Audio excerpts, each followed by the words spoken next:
Olá, seja bem-vindo, seja bem-vinda a mais um podcast do canal Longidade, um espaço para refletirmos sobre o envelhecer de forma ativa, consciente e com propósito. Eu sou Poliana Souza, uma das cofundadoras deste canal e vou te acompanhar nesse episódio. O Longidade, como vocês já sabem, é um canal digital dedicado a trazer informações sobre a longevidade. Aqui trazemos novidades e assuntos de interesse para serem debatidos com especialistas na área. E o episódio de hoje é um convite para nós pensarmos sobre a nossa saúde de uma forma geral, mas principalmente relacionado à nossa deglutição. Vocês já ouviram falar sobre isso? Hoje a gente vai conversar um pouquinho sobre esse assunto. Nós vamos falar sobre disfagia em idosos. E para se manter por dentro das novidades para o público 60+, não se esqueça de se inscrever no nosso canal em todas as mídias e também compartilhar com mais pessoas que se interessam pelo assunto. A nossa convidada de hoje é uma amiga muito querida, é a Cristiane Freitas, que é fonoaudióloga especializada em disfagia e também é paliativista. Ela é coordenadora da Fonocare Atendimentos Domiciliares aqui em São Paulo e é disseminadora dos cuidados paliativos para fonoaudiólogos. Cris, muito obrigada por aceitar o nosso convite, seja muito bem-vinda ao nosso canal. Eu que agradeço, obrigada por estar aqui, pelo convite. Para mim é uma satisfação enorme e também uma grande oportunidade para falar sobre disfagia, porque é algo tão comum e é pouco conhecido. E o mundo ideal é que as pessoas saibam os sinais e sintomas, igual elas sabem sinais de diabetes, de hipertensão, para que elas possam procurar precocemente e assim diminuir complicações e impactos na qualidade de vida. Então, eu estou muito feliz de estar aqui falando sobre isso com você, que também é muito especial para mim. Obrigada. Isso é um assunto bem interessante, né? Vocês já ouviram falar em disfagia? Vocês sabem o que é essa condição? A disfagia é uma condição que afeta a nossa capacidade de engolir. Uma ação que parece tão simples, né? Tão natural, mas que em determinadas situações ela pode ser um grande desafio durante esse nosso processo de envelhecimento. E ela não impacta só a nossa nutrição, a nossa hidratação, mas ela pode influenciar de outras formas, né? A nossa saúde, o nosso bem-estar, as nossas relações sociais e a nossa qualidade de vida. Então, hoje a gente vai aprender a reconhecer um pouquinho quais são esses sinais da disfagia, que às vezes são sutis, né? E como que a gente lida com essa condição. Então, Cris, para a gente começar essa conversa, explica para quem nos acompanha o que é disfagia, né? E por que quando a gente fala do processo de envelhecimento é importante a gente falar sobre isso. Perfeito, você já disse bastante sobre o que é disfagia, mas vamos lá. Ela é uma dificuldade de deglutição, então de engolir alimentos líquidos e a própria saliva. Existe um desvio desse conteúdo que deveria ir para o sistema digestivo, mas ele vai para a via aérea, porque aqui o tubo embaixo da garganta, ele é o acesso do pulmão e ele precisa fechar, ele precisa se estabilizar para que haja o espaço da via digestiva. Então, é muito fácil da comida desviar, porque é muito abstrato quando a gente fala isso. Mas como que a comida vai para o pulmão se eu sempre comi, se eu nasci sabendo comer, não é assim? Por isso que é importante a gente mostrar como é uma anatomia mesmo para a pessoa que tem essa dificuldade de deglutição. Mas voltando, é a dificuldade mesmo de transportar esse alimento da boca até o estômago, então ele tem esse desvio. E pode acontecer várias complicações em relação a isso. Então, além de uma desnutrição, desidratação, pode ter uma pneumonia aspirativa. E no envelhecimento, eu vejo isso muito comum. Eu tenho até agora uma experiência com uma familiar muito querida, uma idosa da minha família, que teve uma pneumonia. E fica aquela questão de parecer que é um quadro gripal, de que é aquela friagem que tomou, não é? Da fresta da janela, porque ainda existem esses mitos. E é a comida que escapa. E realmente ela vinha engasgando e desenvolveu uma pneumonia. Então, é importantíssimo a gente falar sobre isso para desconstruir esses mitos e para que as pessoas tenham essa informação de que elas precisam procurar esse recurso, porque não adianta tratar a pneumonia se não trata a causa. Então, uma das complicações é a pneumonia, mas podem haver muitas outras complicações, causando insegurança na pessoa, uma alteração mesmo emocional, social, que a gente vai falar até mais sobre isso.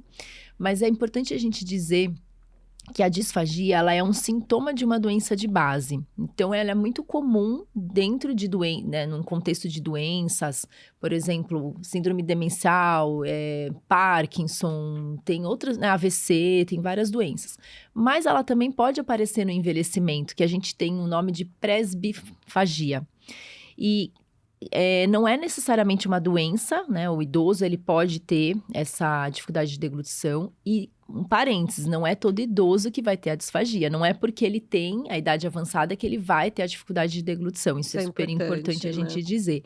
Mas pode acontecer por alterações de uma força reduzida ali da musculatura, porque é todo um sistema muscular também.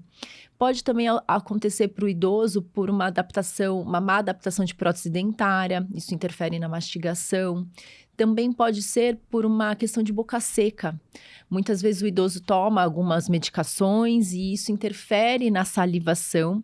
Então, a boca seca pode impactar nessa lubrificação que precisa acontecer e acontece a dificuldade de deglutição. Então, é super importante a gente falar sobre isso, porque para as pessoas saberem que existe essa condição e procurar ajuda.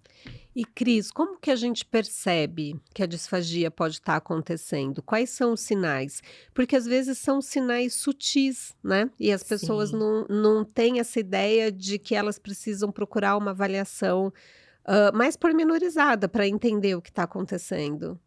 Perfeito, Poli. Acho que isso é o ponto-chave aqui da nossa conversa, porque os sinais sutis, que é o quadro mais leve, ele passa despercebido, é algo que a pessoa convive, mas quando começa a avançar essa dificuldade, que é quando se nota a disfagia e vem a procura de um fonoaudiólogo, mas aí muitas vezes já está muito avançado, não é? Então, os sinais os sutis, os sinais que a gente vê a disfagia, é aquele clássico engasgo, que todo mundo conhece, mas vamos dizer assim que são 3 níveis de engasgo, porque existe aquele engasgo que sufoca, que realmente é aquele mais grave, mas aquele pigarro, que quando a gente vai engolir e faz aquela limpeza, uma tosse quando a gente come já é sinal de que a comida está desviando para a via aérea. E parece que não é nada, porque a gente vê, mas ele sempre tossiu, ele tem pigarro, ele fumou, então fica essa questão de que, não é nada.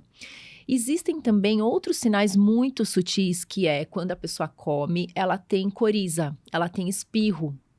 E ela acha aquilo estranho, porque come e começa a escorrer o nariz, mas já é uma alteração, por quê? Nossa deglutição ela é toda formada por pressurização, então são válvulas de pressão que a gente tem, como se fosse isso. E uma dessas válvulas é ali aquela região atrás da garganta, o véu palatino, a úvula, a campainha, né? Para as pessoas também poderem entender. Então, essa região, ela pode ter uma alteração de estabilização que ela precisa elevar para fechar a passagem para o nariz.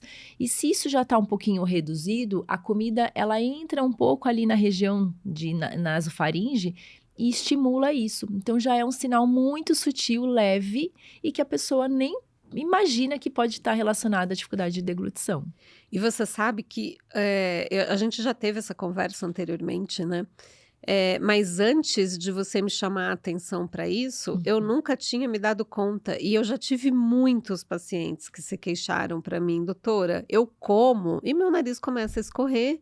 Isso me incomoda muito, mas o que está acontecendo? Eu não sei o que está acontecendo, né? E até a gente conversar sobre isso, eu nunca tinha pensado, né? Que isso poderia ser algo relacionado a uma disfunção da deglutição, a uma alteração da capacidade de deglutir do meu paciente. Então, como essas coisas são importantes até para a gente, profissionais da área, para acender um alerta e falar, talvez eu precise que esse paciente, né, que esse idoso faça uma avaliação da sua deglutição com um especialista, né? Perfeito. Acho que isso é algo extremamente importante. E a gente estava falando da questão da pneumonia, das consequências, né? Mas as consequências são muito maiores do que a gente imagina, né? Como que a disfagia pode afetar a qualidade de vida do idoso? Afeta muito, porque a alimentação ela é tão enraizada em nós, acho que até pela nossa cultura ainda mais, não é? A gente tem essa questão da alimentação, O bebê nasce, a gente se preocupa em amamentar. A gente tem aquela imagem da avó que serve o almoço da família no domingo. A gente comemora o aniversário com bolo. Estamos aqui tomando café, uma água, tudo envolve alimentação. Então, a gente já começa a ver o impacto quando isso tem uma alteração. Quando a pessoa começa a ter dificuldade nesse processo, ela fica insegura, ela tem um impacto na autonomia, na própria dignidade dela. Todo mundo aqui já engasgou, e isso é super desconfortável. E quando você engasga ainda num ambiente que, por exemplo, você está num restaurante e começa e engasga, você tenta segurar aquela tosse, porque é vergonhoso, você se sente envergonhado. Então, imagina uma pessoa que engasga o tempo todo. Ela vai ficando extremamente segura, ela evita se alimentar, ela vai diminuindo essa ingesta, ela evita, às vezes, sentar-se à mesa com as pessoas, com a família, ela pode ir se isolando, e isso é um fator também de atenção ao idoso. Quando ele começa a diminuir essa ingesta, quando ela vai se isolando, isso também é um sinal que a gente tem que se preocupar. E também começa a afetar todo o núcleo, não só a pessoa, porque a família começa a ficar preocupada, mas ele não está comendo, ele está engasgando, e começa a evitar também comer na frente do idoso, porque se aquela pessoa não pode mais comer farofa, salada, que ela engasga. Então, eu não vou comer isso na frente dela porque ela vai ficar com vontade. Então, é um impacto tremendo na vida da família como um todo, não só da pessoa que tem a dificuldade de deglutição. Nossa, a gente não para pensar sobre isso, né, no nosso dia a dia, do impacto social, né, inclusive. Social. E Cris, como que é feita essa avaliação da deglutição, da disfagia, a classificação de gravidade, como que isso é feito na prática, no dia a dia? Uhum. Nós somos chamadas para essa avaliação quando existe essa dúvida. E a avaliação, ela tem 2 cenários, vamos dizer assim, a clínica e exames objetivos. A gente sempre fala que a avaliação clínica é soberana, né? Que é o olhar mesmo de como que a pessoa engole. A gente avalia a biomecânica de deglutição. Eu até havia comentado que a deglutição ela é toda por pressão. Então, essas regiões, elas são válvulas, lábios, bochechas, língua, o véu, a laringe.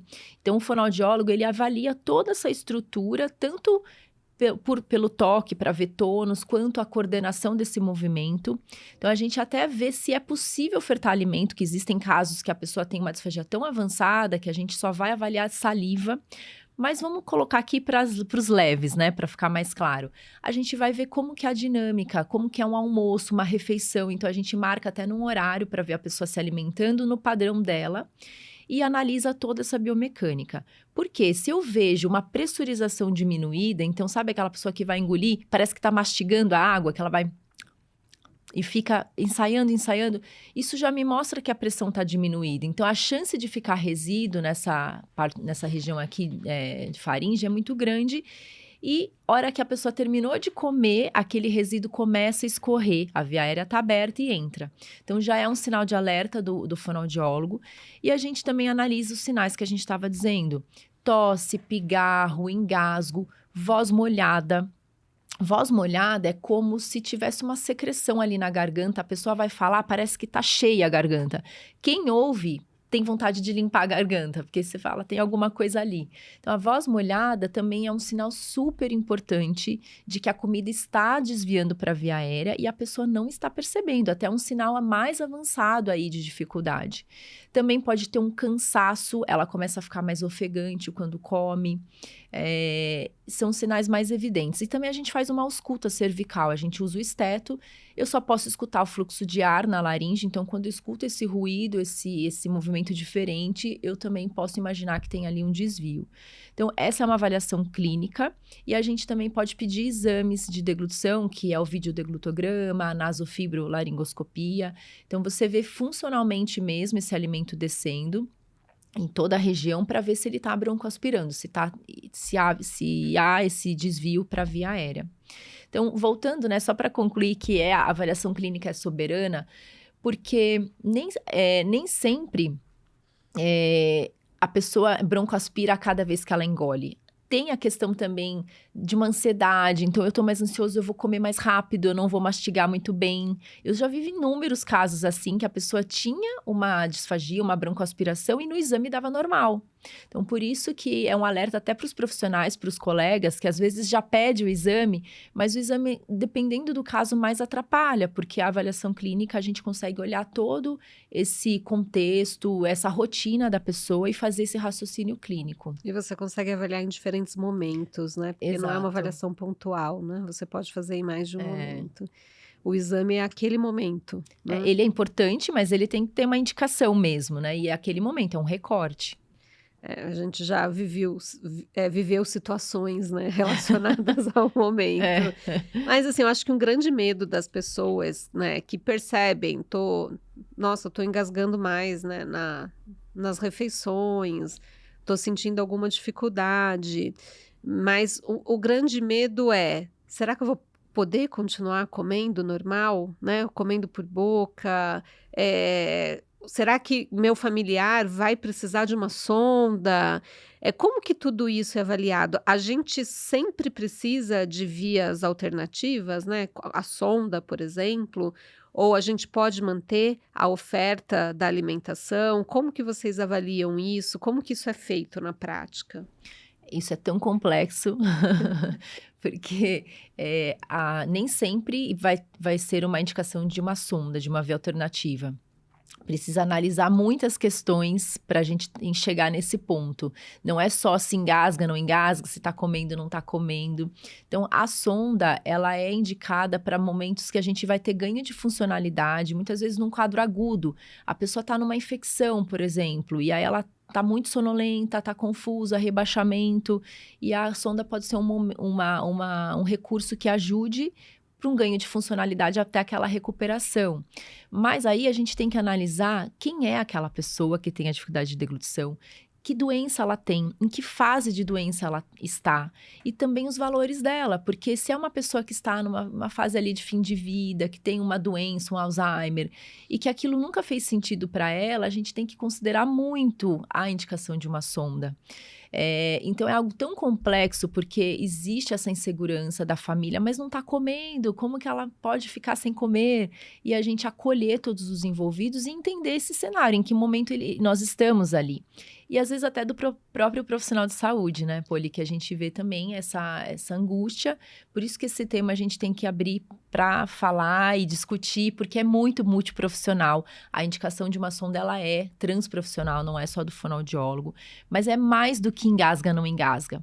Então, só respondendo, né, para tentar ficar mais claro, se essa sonda, o real benefício vai trazer funcionalidade, se essa pessoa com a disfagia vai conseguir se recuperar, porque lembra que a disfagia é por conta de uma questão clínica de base. Então, vai melhorar essa condição clínica de base para que eu consiga intervir com exercício, com adaptação de consistências, com manobras, utensílios, e ele possa recuperar essa deglutição por boca, né? Então, são muitas questões para ser analisadas mesmo. E tem mais uma questão, Poli, que eu lembrei aqui. Não é todo mundo que tem o desejo de comer. A gente tem também essa ideia de que a via oral, comer por boca é o caminho para todo mundo, e tem pessoas que não têm esse desejo, que a comida... Eu já vi vários casos de que a pessoa engasga tanto, de que é tão desconfortável, que ela fala, eu não tenho mais prazer em comer. Então, por isso que olhar para a pessoa é a nossa grande, né, a chave do sucesso ali. É totalmente individualizado, né? Vai depender muito daquilo que é possível para cada um. Você tocou num assunto que é interessante, né? Você falou do idoso que tem um quadro de demência, por exemplo, e engasga, tem uma disfunção da deglutição associada à sua questão neurológica, né? E a gente vê muito isso em pacientes com doenças avançadas, né? Pessoas com doenças avançadas, doenças incuráveis, muitas vezes, em que a gente não vai conseguir fazer a reabilitação, né?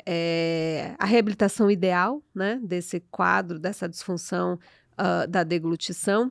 E esses pacientes são os pacientes nos quais a gente tem que ter o olhar dos cuidados paliativos, né? E eu acho que isso é uma cultura para todas as especialidades na área de saúde, né? Mas eu queria que você falasse um pouco sobre isso dentro da fonoaudiologia, porque eu sei que você tem um trabalho grande, né, a respeito da conscientização dos fonoaudiólogos para os pacientes em cuidados paliativos e o que muda nesse olhar, né? Que ótimo poder falar disso, porque, aliás, eu me tornei paliativista, Poli, por esse motivo que você tocou. Nem sempre a gente vai conseguir reabilitar. A gente é formado para reabilitar. Quando eu fiz a faculdade, minha formação em disfagia, a gente tem esse olhar, eu tenho todos os recursos, estratégias, você quer ir de um FOS 1 para um FOS 7, que FOS é uma escala, né, de classificação, quando eu não posso comer nada para quando eu posso comer uma dieta geral, por exemplo. E aí você chega numa situação como que você trouxe, uma pessoa, um idoso que tem uma doença ameaçadora da vida, que não tem a perspectiva de cura e que ainda é progressiva. Se a disfagia, ela é um sintoma de uma doença de base, consequentemente, essa disfagia não vai ter cura, ela também vai ser progressiva. E isso era algo que me angustiava muito na prática, porque eu via que tudo que eu podia fazer não revertia para ele voltar num padrão que era mais próximo do normal, daquilo que era o ideal. Isso gera muito sofrimento. Para o paciente, que até você você me perguntou isso, e será que ele vai voltar a comer o que ele comia antes? Eles me perguntam isso pra gente. Eu vou voltar a comer o que eu gostava de comer, o churrasco, né?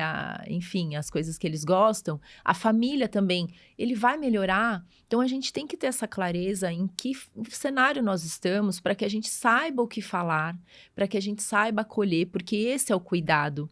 Não é pensando somente na reversão, na cura, na reabilitação, é olhar para as possibilidades e a pessoa, o que a gente pode fazer por ela.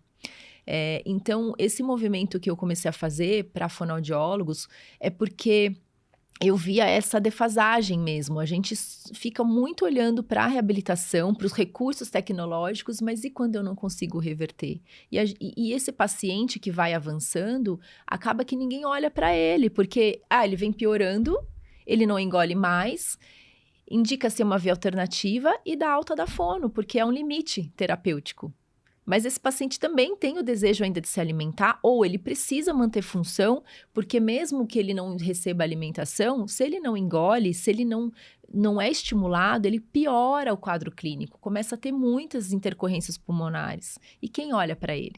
Então, o cuidado paliativo, ele trouxe essa possibilidade de eu conseguir acolher meu paciente em todas as fases, desde esse leve que a gente estava falando, dos sinais leves, até uma complicação onde eu não tenho reversão. Né? É um outro olhar, né, que muitas vezes os profissionais não conhecem, é isso que você falou, isso angustia, né, aquilo que você não conhece angustia. E muitas vezes a gente não vai conseguir reverter mesmo, mas isso não significa que não tenha um cuidado que possa ser feito, Sim. né, e isso é muito interessante. Como que os cuidadores e os familiares podem contribuir nesse apoio ao idoso com disfagia no seu dia a dia, né? Porque eu acho que esse também é um papel, né? A orientação que a gente possa fazer, como a gente auxilia os familiares a lidarem também com isso, né? Eles são parte fundamentais, né? Os familiares, os cuidadores são fundamentais nesse processo. E é o nosso papel envolvê-los e capacitar eles para esse momento. Acho que primeiro acolhê-los também, porque eles também sofrem por ver aquela pessoa não podendo mais comer, isso é um impacto que envolve a todos, e explicar o que está acontecendo, o que é parte daquele processo. Então, esse acolhimento é importante para diminuir essa angústia e também alinhar essas expectativas. De novo, ele vai voltar a comer o que ele comia antes? Nem sempre, mas a gente consegue adaptar, a gente consegue resgatar memórias afetivas ali do que importa da alimentação, porque a gente está validando e a gente está considerando aquela história, não é? Que é do núcleo. Então, acolher, informar é uma educação continuada, a gente tem que conversar com eles, orientar. E uma das coisas que eu vejo muito, Poli, até nesses cursos que eu dou para fonoaudiólogos, a grande angústia do profissional é em relação aos cuidadores.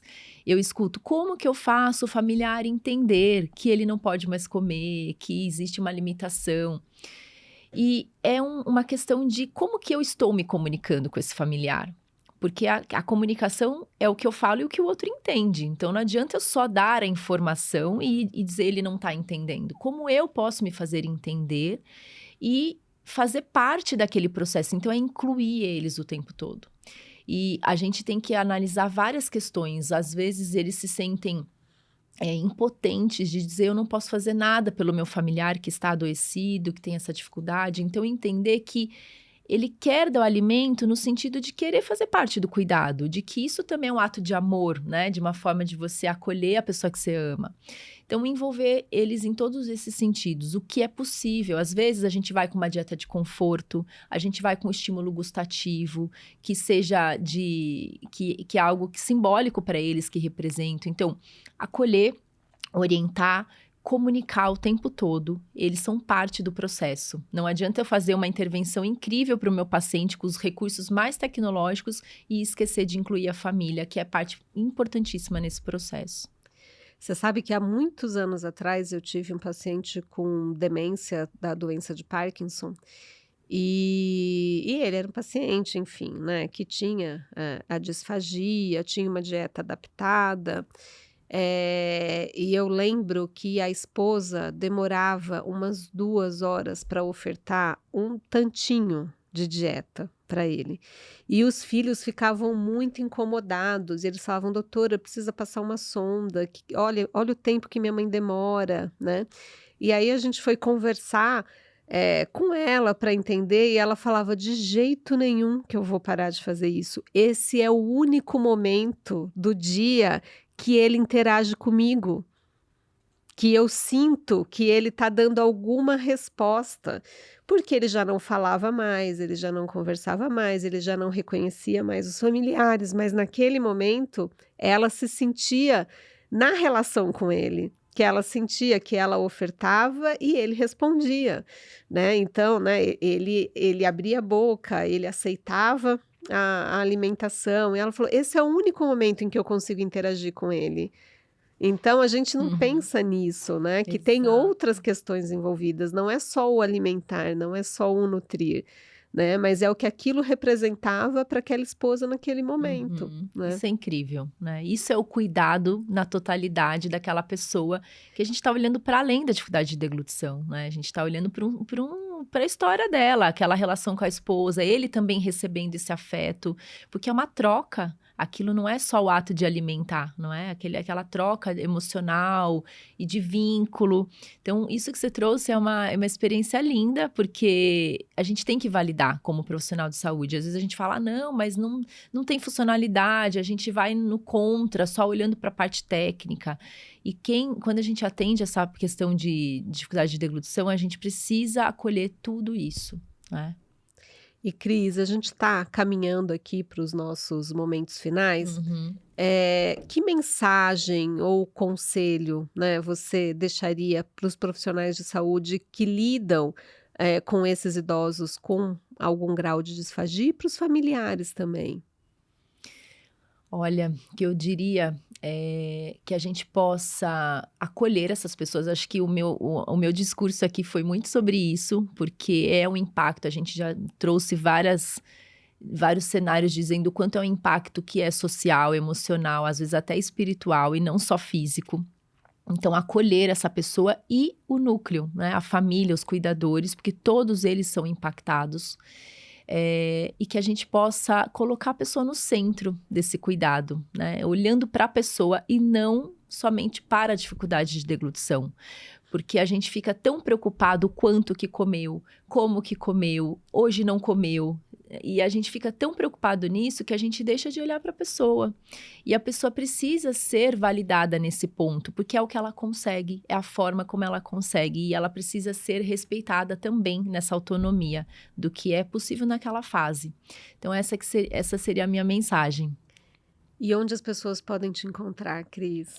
Eu tenho essa página no Instagram, que é @cristianefreitasfono, onde eu trago muito essa vivência da disfagia relacionada aos cuidados paliativos e fazendo também esse mover com os profissionais, né? Essa educação, mentorias e cursos. Então, quem quiser saber mais, me encontra lá, que a gente vai falando mais sobre isso. Bom, nesse episódio do canal Longidade, nós falamos sobre a disfagia em pessoas idosas. Eu agradeço muito a presença da Cris, que cedeu o seu tempo e a sua experiência nesse bate-papo tão valioso conosco. Cris, muito obrigada. Eu que agradeço, foi um prazer enorme. Obrigada, Poli. E se você gostou desse episódio, compartilhe com alguém que vai se inspirar com esse tema.